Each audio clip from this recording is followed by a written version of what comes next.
తాజాగా జూనియర్ ఎన్టీఆర్ అభిమానులను కలవబోతున్నారంటూ వార్తలు వినిపిస్తున్నాయి. దీంతో ఒక్కసారిగా అందరూ తారక్ వైపే చూస్తున్నారు.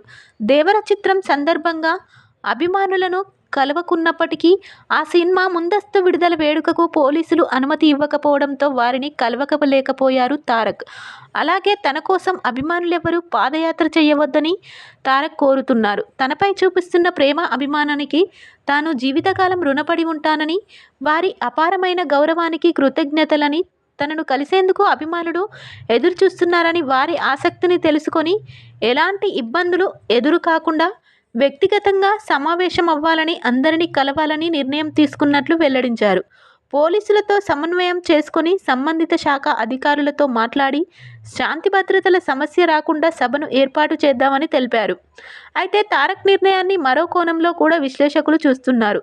కొన్నాళ్లుగా నందమూరి కుటుంబం తారక్ను దూరం పెడుతోంది.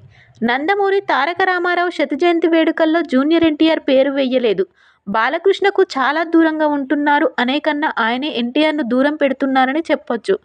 సఖ్యత కోసం కొందరు ప్రయత్నించారు కానీ కుదరలేదు. చంద్రబాబు అరెస్టు సమయంలో స్పందించకపోవడమే వివాదాలు పెద్దదవడానికి కారణమని కొందరు చెప్తున్నారు. అయినప్పటికీ అప్పటికే వారి మధ్య దూరం ఉంది. తారక్తో పాటు కళ్యాణ్ రామ్ కూడా నందమూరి కుటుంబానికి దూరంగా ఉంటున్నారు.